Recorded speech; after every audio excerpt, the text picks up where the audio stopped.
Let's break down what imposter syndrome is and how it might be running your life and holding you back from becoming the person you've always dreamed of. We'll talk about signs that you might have imposter syndrome, and we're going to talk about ways that you can overcome them to become the best and baddest and the most confident person that you can ever think of. And also share some examples of how imposter syndrome can really sneak up on you. And beautiful souls, welcome back to the Enrich Podcast. This is the show where we explore topics that grow you, inspire you, and make you the best version of yourself. And I am so excited to come back here every week and bring you new topics and guests as well, and kind of open up new ways of thinking and expand your thinking and your consciousness. And also we learn from each other. So please do me a favor, subscribe to this channel, share this episode with someone that you truly care about. And please support us by, liking this video, subscribing to our channel, sharing this video, leaving a comment below, and tell us the type of content that you really want to hear and listen and tune into so we can keep showing up. And it's really going to help us elevate and bring more awareness in the world. So thank you so much. So as I mentioned already, in today's episode, we're going to be talking about something that so many of us experience, but we rarely discuss, which is imposter syndrome. This term actually became really big for the last few years because before that, I never heard about this term. I remember when I worked for Meta, which is one of the most, biggest tech companies. I remember even people in high positions felt like an imposter. So I got really curious on what imposter syndrome was. And I'm like, oh my God, this is what I felt like years ago. And sometimes when you're starting something new, you do feel like that time to time, which is common, but holy cow, it really took me down the memory lane. And I actually thought about why I felt like a fraud and why there were so many times I felt like I didn't deserve success or the position that I was in or the achievements that I was accomplishing. So there's so much that I can tell you and talk to you about. But yeah, so this is the right term, which is imposter syndrome. And I want to tell you what really imposter syndrome is. Imposter syndrome is that nagging feeling that you're not really as competent as others think you are, and that in any moment you will be exposed as a fraud. Sounds familiar?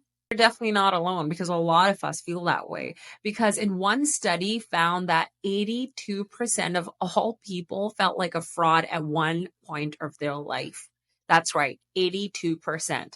Even the genius scientist Albert Einstein reportedly experienced it too, because he once said, I'm actually going to pull it up here.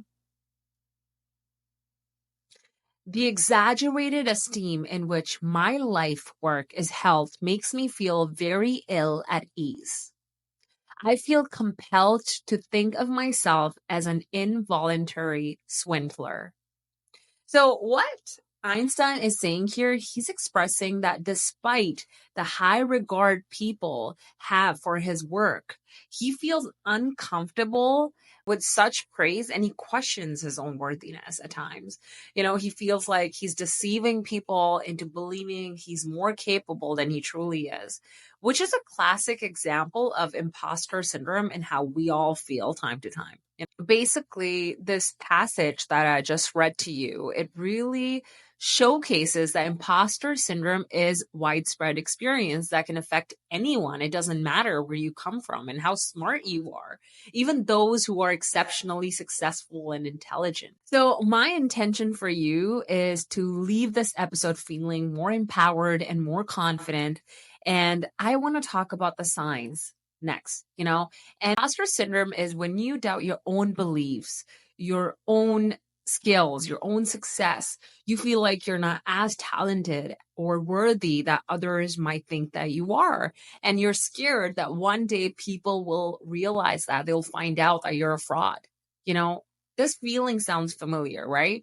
And you might hear other people say, hey, I feel like a fraud. This is like the common, sentence that's really passed around.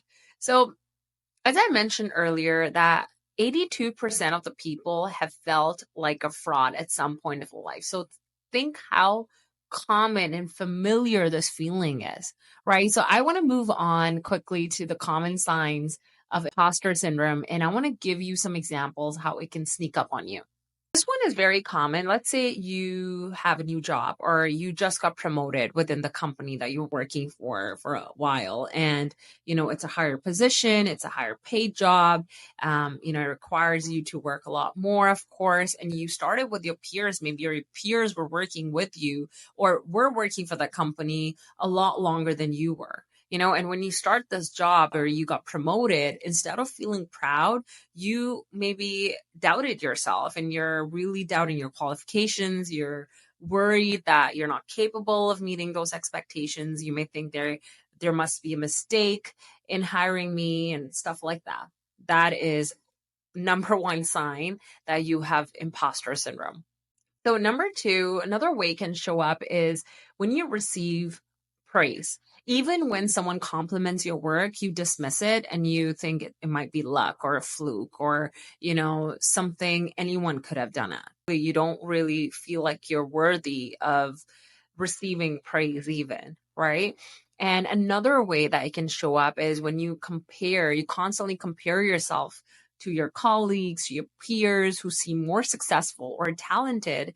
And it can reinforce that belief that you don't measure up and it really fuels your imposter feelings. One of the common ways that the signs show up is constantly question your abilities and feeling like you don't deserve success.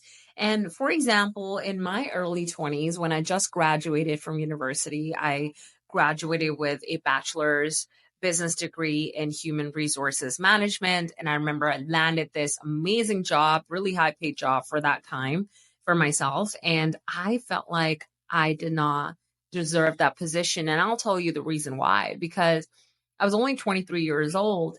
And I remember I was interviewing a lot of higher position people. And, I really enjoyed recruitment since the beginning. I was also working at the bank before that. So I started recruiting when I worked at the bank. So long story short, I remember this woman who was working for that company for a lot longer, and I was just a few months in, and I was at a different branch traveling, and I was interviewing people at that time. And she mentioned, she's like, "How did you get this job? I've been with this company for a very long period of time. You're so young." And I remember I felt very confident in that moment. And I was like, hey, like I have a bachelor's degree in human resources and I love recruitment. I love connecting with people. And, I have background in recruitment. I was also working in a financial institution and I was also recruiting there. In that moment, I felt so confident. But because it was definitely a new position for me and that thought got planted in my head and I was still building that confidence muscle in that moment, later that evening, let me tell you, those beliefs and doubts started to kick in. But guess what? I had to talk myself out of it and tell myself that I did. And it was a fair recruitment process. I applied for the position and I interviewed amongst other candidates. I have the credibility, I have the qualifications, I have the confidence. I love connecting with people. And, I somewhat have that experience as well. And it's okay. A lot of people sometimes project their own insecurities, or sometimes people are just curious. So let me tell you, my imposter syndrome did kick in at that time. And it did linger around here and there because I would walk around questioning myself. Do I even belong here? Do I deserve this success? And even at the age of 21, I bought my first property and I was the first person amongst my peers and a lot of people around me, even my friend circle, that didn't own property at that time and that age. And, I was going through the process and it was hard, the mental stress, but it was so worth it. I learned so much during the process, the negotiation part. So I did feel like an imposter. And usually that feeling does kick in a lot more when usually you're the different person in your circle or group or amongst your peers. And you might be in a different stage of your life than other people that you're surrounded with, right? So yeah, that is one of the situations I can think of. And even though I was pretty confident that I deserved that position, but let me tell you, I was the youngest person in that department. And I can think of many times that I've been the youngest person in all the positions that I've held in my early 20s and even late 20s as well. So pretty interesting. So, I was constantly faced with the same belief again and again. And to prove my worth, I would overwork and over push myself so I can prove it to myself and others that I deserve this position. And I would be extra hard on myself. Another sign that imposter syndrome can really show up is having fear of failure, that intense fear that any mistake might reveal that you don't deserve this position, because now you have this pressure on yourself and you're thinking like, do I even belong here? Now you have fear of that failure. See how it can sneak up on you? And this one is really important to understand because you have to really think about this. Are you really trying to prove others wrong, or are you doing this for yourself? Because fear of failure really often stems from past experiences and it can be tied to low self esteem. We're going to talk about some mindset shifts here, and I'll actually delve into that a bit later. But it's so important to kind of change the meaning that you give to failure because you don't really fail until you quit. Think about it. You only learn by failing, right? And learning is the most important part of this life. Another sign is discounting success. So, how will you do that? When you give luck reason to your success. And this often really happens when you have low self esteem and you feel unworthy of success. So, when you rely heavily on external validation, this can already reinforce that belief as well because you don't feel like you're worthy of the success and you're relying all the time on external validation to prove it to you that you deserve it. But let me tell you, not everyone can validate you all the time. You need to self-validate yourself. First sign that I want to talk about is perfectionism. This one is huge. And I think it's also because of societal pressure, parental expectations. It is setting extremely high standards for yourself. Now that you know how imposter syndrome can show up, let's talk about how you can overcome it. So, I want to talk about some mindset shifts here. So, number one thing you need to do is you need to acknowledge your beliefs. You need to accept the fact that you are feeling this way. Don't try to resist it because the more you resist to it, the more you're keep pushing the work. Or are you going to pile up the work? So accept the fact that you're feeling imposter. And you know what? This is a very familiar and common feeling, especially if you're doing something for the first time. It's okay because you've never done that before. It's your first time. You're always going to do something for the very first time. So you're going to feel like an imposter. Another way that you can really, shift that piece and overcome imposter syndrome is by questioning your beliefs. Stop telling the stories you tell yourself because they're becoming your reality. You are really stacking up the proofs and evidence to reconfirm your belief. And you need to stop doing that. So what you need to do is question your belief. Ask yourself, what proof do I have for this belief? And the best thing you can do, you need to keep a success journal to remind yourself of your achievements. And oh my God, this was actually reminded to me last year by a coach because, oh my God, I was facing the most resistance and my confidence really dipped low. And I felt like I haven't done much in my life. And I had way too many expectations and high standards set for myself. Like I was just overwhelmed and I was overworking and I was burnt out at one point.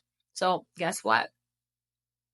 I had to pull out my success journal, write down all the things that I've accomplished. And now I'm like, damn, you've done a lot in your life at this age. So you should be proud of yourself. Even as much as like people might not think this is success, but me being on this healing journey and setting boundaries and saying no to things that are not aligned with my values and belief system, that is success to me. And I'm so freaking proud of myself. I'm saying no to people, situations, opportunities that are not for me. I even said no to some opportunities that are not aligned with my future self that I vision and I view and where I want to be in life. That takes courage. That takes a lot of courage and confidence. So I'm very proud of myself. Number two, you need to do is celebrate effort and not just outcomes. You really need to recognize your hard work and dedication. Maybe you could celebrate small wins. Maybe you set a goal for yourself and you need to reward yourself. It could be something so small as getting yourself a drink from Starbucks. Like, that is your reward to yourself because you worked hard. And no one should tell you otherwise because you set that goal and you accomplished it. Doesn't matter how big or small that goal was. The fact that you set that goal, you set the mind, and you actually took aligned action towards it and you completed that task shows a lot about you. So good job. Celebrate your wins. The more you celebrate yourself, the more worthy you feel and the more self-validation that you give to yourself. You don't need validation from the outside, right? And people who are looking at you like, who do you think you are? You're, like so full of yourself. No, you can be humbly confident. Another thing that you can really do is you need to raise your self-worth. Like I said, you need to focus on your daily wins. So you don't have to wait for the end of the week to celebrate, but every single day, like I talk to myself every day. I'm like, holy cow, I got so much done today. Even on the days I feel like I have 10 things to do and I accomplished 7 things, 5 things on my lowest days. Come on. That is a winning day. To shift your focus from lack to abundance. And you need to learn how to appreciate the small wins, and you need to keep a record on the days when you feel the lowest and you feel low on energy, because this is what's going to give you a boost of energy. That dopamine hit that you get by completing tasks and getting a workout in. That's right. You need to be constantly reminding of yourself how much you have done that day, especially the day you felt very low on motivation and confidence. And guess what? You're not going to be motivated every single day. You just have to be consistent. And this is when you're going to build momentum and you're going to prove it to yourself that you deserve to be where you are because you are taking aligned action. And I'm going to remind you, this is one of my last steps here, is stop relying on external validation. This is so important because if you really want to have strong confidence and foundation for your confidence, you really need to understand how you feel about yourself is more important than how others think and feel about you. That is where, so think of self-esteem as a foundation of the house and confidence as a structure on top of the foundation. You know what I mean? So the house is on top of foundation. So self-esteem as a foundation, how you feel about yourself is more important. And confidence is the house. So you will only feel confident when the foundation is strong. So self-esteem is strong, you will be confident all the time. So I am always working on my self-esteem and how I feel about myself, the things that make me happy and I feel confident in, right? Like some people like to put on lipstick and they feel confident, or makeup, whatever that looks like for you. I like to rock something that suits my body and I feel so confident, like things that I enjoy wearing, then no one can tell me otherwise what I need to do or not. Like I'm a very confident person when it comes to these things, and I have a few things that I'm still working on.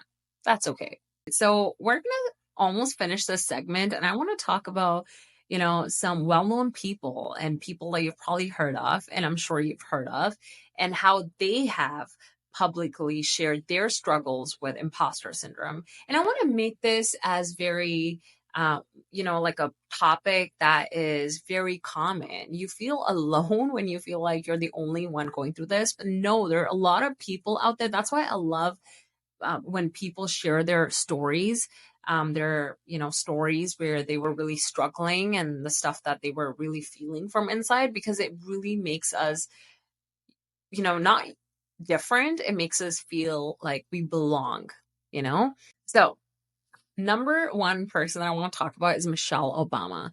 Despite her incredible achievements, she actually felt like she didn't belong or felt like good enough. Her book, Becoming, she actually talks about how she had to always remind herself of her worth and focus on her contributions. This is where it ties back to your success journal. And Michelle Obama felt that. I mean, she is such a strong individual. When you look at her, you cannot tell that she must have experienced imposter syndrome. But think about it. This is surface level. There's layers to it, right? So what we see from outside is not always a reality, right? So long story short, that's why I'm sharing these stories with you, because it's so important that we all feel connected here, that even people who are big deal out there have felt like an imposter. The person I really want to talk about is Tom Hanks. I'm sure you guys have heard of him. He is a very successful person, but he has feared of being exposed as less talented. And how he really compensated that by overworking. Remember the sign that I was talking about? Like always proving it to himself that he belongs and why he deserves that position, and always striving to improve. And like, you don't know where you feel content. So another person, we all know about this person. If you have grown up watching Harry Potter, you know who Emma Watson is. She also dealt with imposter syndrome. She felt like she didn't deserve her achievements at all, which is shocking. I mean, she's such a successful actress. And recognizing that many people feel the same way that she felt, and she actually sought support from her mentor, was a crucial, like the most amazing thing she has ever done for herself, she said. Because guess what? She just had to change the meaning she was giving to that belief that, you know what, a lot of people feel this way and it's okay. And the CEO of Starbucks has felt out of place in the business world. Think about it. Even after building Starbucks into a global brand, he struggled with self-doubt. The CEO of Starbucks. I just finished having my drink today, so it's crazy to think about it, right? So someone who is so successful and someone, a lot of people look up to. And, the CEO of Starbucks felt like being vulnerable and open about his feelings really helped him build authentic leadership and stronger connection with others. Because guess what? When you're vulnerable, when you open up, you actually build authentic relationships. It's not surface level anymore, right? Because you don't feel safer on surface level relationships. A few years ago, I let that shit go. If something doesn't make me feel good and it doesn't make me feel like I can be myself, I don't want to be there. These are the stories I really wanted to share with you guys, because it really reminds us that imposter syndrome can really affect anyone, regardless of their level of success that I shared with you. These amazing people who are so successful in society. And so essentially, I really want to summarize it. The key is to acknowledge these feelings and seek support and continue to push through by focusing on your contributions and hard work, which is by keeping a record of all the accomplishments and your daily wins. If you are your biggest cheerleader and you prove it to yourself every day, whatever you say you're going to do, and you prove it to yourself, you're going to have high self-worth. You're going to have high confidence, and you're going to raise your self-esteem because you feel worthy and you feel good about yourself because you keep promises to yourself. So that's the most important thing you can ever do.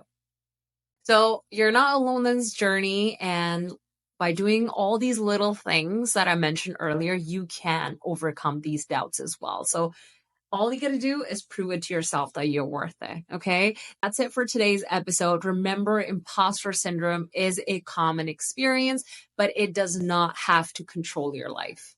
All you got to do is recognize these signs, challenge your beliefs. Like I said, question them and prove it to yourself.